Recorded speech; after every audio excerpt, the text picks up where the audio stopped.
Have a little tab somewhere back here to cut, so let's go and slice that. Alright, so let's just lift the lid here. And there is our Nexus 7. So we have a little tab here to lift up. And we're going to set that aside for just a minute while we take a look at the package contents. So in here we'll find our wall adapter, our wall wart. So this will charge via USB, or as I said, the Qi wireless standard. We also have some literature here, Nexus 7 in several languages, English. And let's see what else we got. We got a little quick start guide that looks like here. So it just tells you about some of the features here, including NFC, the USB port, the volume rocker, power switch.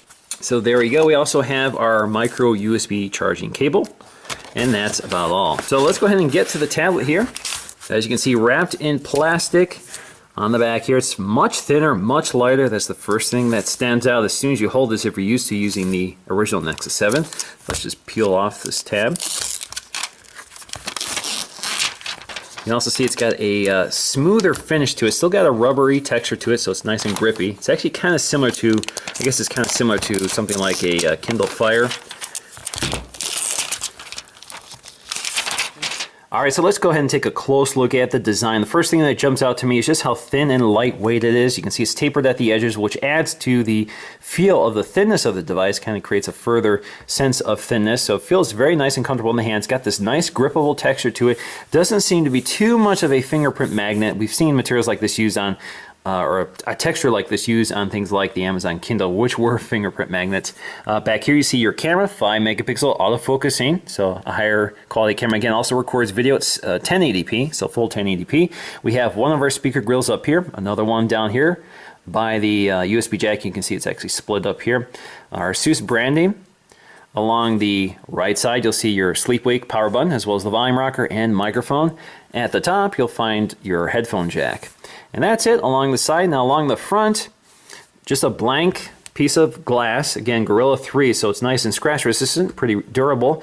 Now if you look up here, you'll see we have our 1.2 megapixel front-facing camera just above the display. We also have, if you look, there we go, you can see it right there, there's an ambient light sensor, so it will automatically adjust the screen brightness to the ambient conditions.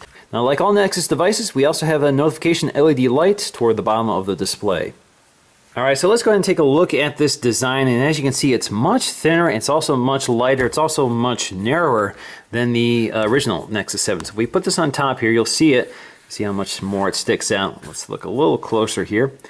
So you can see here, they've shaved down the bezel along the edges, and it looks to be about the same height, or maybe, yeah, it's actually, it feels a little longer. It actually feels a little taller than the old Nexus 7. So if we look here, yep, it's a little taller, but much thinner, as you can see, if you look along the edge. Now missing here, as you can see on the Nexus 7, are these electrical contact points which worked with accessories. We don't have any of those on the new Nexus 7. Now the other big difference here is just the materials they're using. They're still using this sort of textured rubbery material, which makes it a very nice grippable material. Also makes it fairly durable and scratch resistant, and maybe impact resistant as well, which makes it a little easier to use or live with without a case. So that's kind of nice. Kind of has a case built right in. You can see that sort of golf ball texture is gone here, just nice smooth. And you can also see that the Nexus logo is in landscape versus the portrait orientation here. So they pretty much intend this to be used in landscape orientation, which probably goes along with the fact that they have reduced the size of the bezels, which makes this less of a comfortable portrait tablet, but a more comfortable landscape tablet. Now the layout of the buttons are the same, so you can still see our sleep wake button, volume rocker. We have our microphone position here below the volume rocker. It used to be positioned up here. We also have a relocation of our headphone jack. It's now at the top of the device. It used to be toward the bottom here on the original Nexus 7. Now you can also see they've simplified the construction here. So we have a unibody plastic design versus this sort of plastic bezel with this rubber back panel. So this used to be, you can pop this off. It wasn't really meant to be removed, but you could pop this off. Probably not the same case with the new design. Alright, so I'm just going to tap and hold that power button up here to get it started. So we see our familiar splash screen. This is familiar to Jelly Bean. Alright, so let's go ahead and take a look at our basic user interface. So if we swipe down here, we can go to our settings and check out the latest version. So we go to About Tablet, we'll see Android version 4.3. Double tap on that, you get that little Easter egg we're pretty familiar with now. So let's go back to the lock screen. We do have a few features here which are again carried over from Android 4.2, such as lock screen widgets. So if you swipe on the lock screen, you can go ahead and add another widget. Let's go ahead and add my Gmail widget. And we can select which inbox we want to display here. So let's go to primary inbox. There we go. So if we go to our lock screen now, we can swipe without unlocking the device and check out our email. You can also tap on this to jump right to that app. We can also add additional ones here. We can add Google Now, Google Keep, Google Posts, that sort of thing. So we have a few things we can add. Now let's go ahead and unlock this and take a look at the basic user interface. So you can see we have several home screens here. You can also see the default wallpaper. My Library is basically a widget that displays all your Google content, such as your books, your TV shows, movies, that sort of thing, including your magazine subscription. So you can tap on any one of these to jump right to them. So it takes you to Google Play magazines and that sort of thing. You can also remove these widgets if you don't want them. Just tap and hold on them and remove them. You can see we have a folder full of Google apps, including Google Keep by default, Calendar, Play magazines, Play movies, Play books, Play music, Currents, the Gallery app, and our People's app, which is our address book. We also have the Google Play Store as well, where you can purchase new content. If we go to our dock here, or our lower third, we can see Google Chrome, the default web browser, YouTube, as well as Maps, Gmail. We have Google Hangouts and the Camera app. Go here to get to more of your apps. This is the app drawer. So we can take any of these apps from the app drawer and stick them on the home screen. So for example, we see our new gaming app, which is an Android 4.3 feature here. So Play Games is basically a game store app. Here it takes you right to the game store where you can purchase apps and also sync all of your scores and that sort of thing right to your apps. This works with your Google account. So it's kind of similar to Apple's implementation, which is called Game Center. Now, because this is a Nexus tablet, we do have our on-screen Android control, so it does take up some of the screen real estate, and it does move either in portrait or the landscape. So there you go.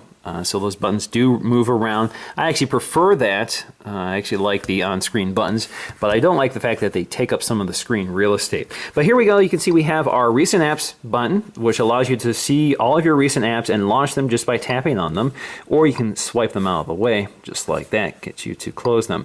Take you home. If you tap home and swipe up, will take you to Google Now, which is your search and sort of personal assistant. So you can do things like, what's the weather like tomorrow in Detroit? Tomorrow's forecast for Detroit is 79 degrees with a thunderstorm. Launch the YouTube app.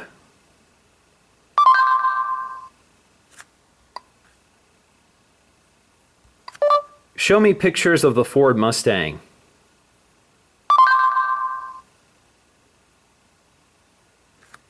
Now toward the top, you'll see your notification badges on the left, and on the right, you'll see your time, battery status, and wireless. Now, if you swipe on the right, you get your quick access toggles, including settings. You see brightness, you see your count, time capsule, auto rotate, battery percentage, Bluetooth off and on, so you can switch Bluetooth off and on, and airplane mode. If you go to settings here, it takes you right to the settings panel.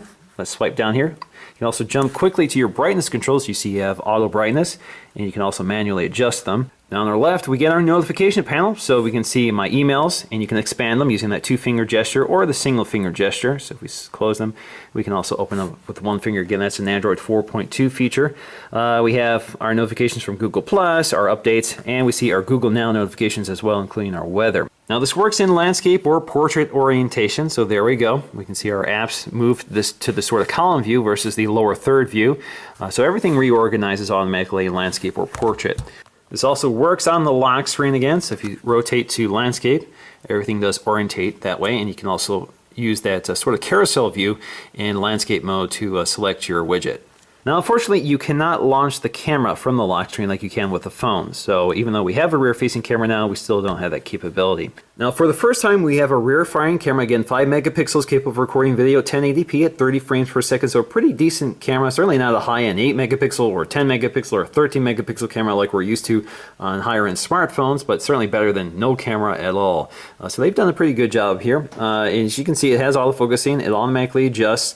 You can see those little green indicators.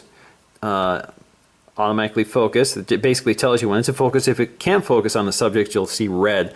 So there you go. Works pretty well. Just tap anywhere on the screen and you can take your photo. And you can also switch between video and photo mode. You can also see we have photosphere and panorama mode. Again, a feature we're pretty familiar with. The photosphere mode has been enhanced this time, so they've improved the algorithm for knitting all the images together. Now you can access your settings in two ways. You can go up here to this little circle, bring up the settings toward the center of the screen, and you can tap on them and quickly access them. But you can also just tap and hold your finger anywhere on the screen to access them. Now this is a redesign from Android 4.3, so instead of a circle, you now get this sort of half moon shape. But on the top of the settings, you can see we have our exposure values. And if you hold on that, you can see you can get quick access to your exposure, and you can see it automatically adjusts the scene for you.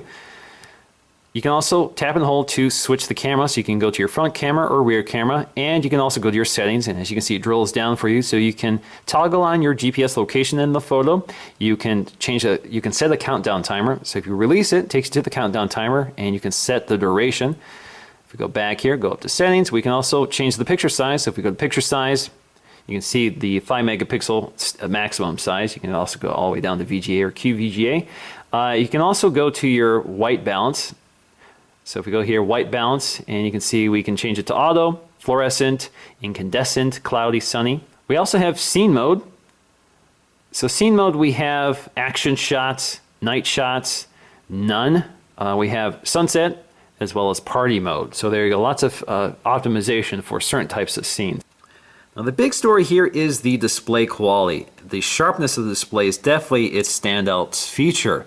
So everything you look at, no matter how small the text is, it's very sharp. It makes this an ideal reading tablet because text doesn't fatigue your eyes because it's not pixelated. You don't have to squint to see it. You don't have to pinch in and out to see it. It's all very sharp looking. So definitely an excellent reading tablet, and it has that nice, smaller, one-handable form factor. So you can see it fits in one hand, even fits in some pockets if you have pretty big pockets. So definitely an ideal reading tablet with at this resolution, and the quality of the images and the graphics look superb. High contrast, bright, vivid colors. Very bright display, much brighter than the outgoing Nexus 7, which I always criticize for having a dim display. It has nice off-axis viewing angles. You can see it's a little glossy, there's quite a bit of glare with this panel, but that's kind of normal. So it'd be nice if it had a little more anti-glare properties here.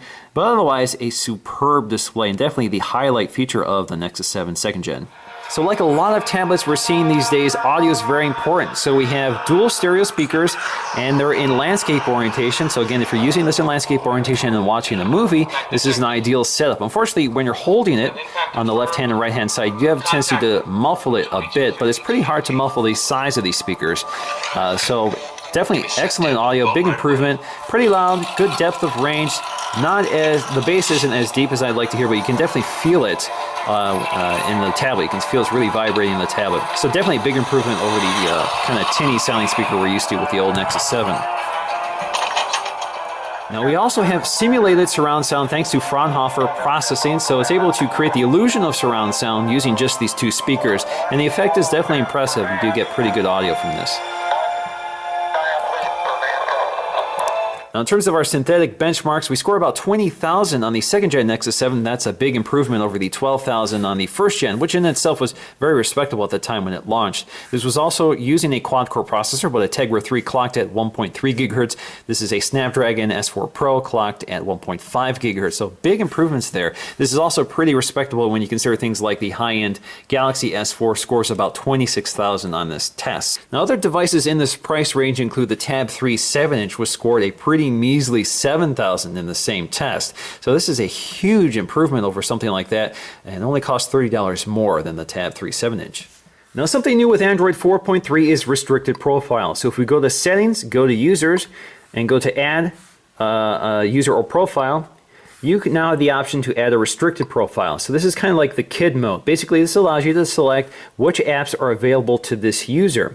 So if I tap on the user, I can name it. So let's say, I don't know, Zoe. So that's my dog. It's one of my dogs. Click OK. And now I can access, or I can select which apps I want accessible to that account.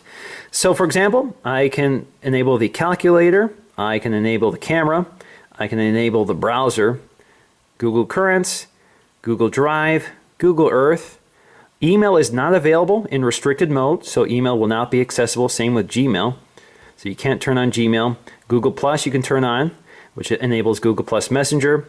Keep, Maps, and that's it. All right, so let's go ahead, set that. So now if we go to our lock screen, you can see we have these two profiles here. So you can see my profile, which is now protected behind a passcode. You have to in order to have multiple profiles.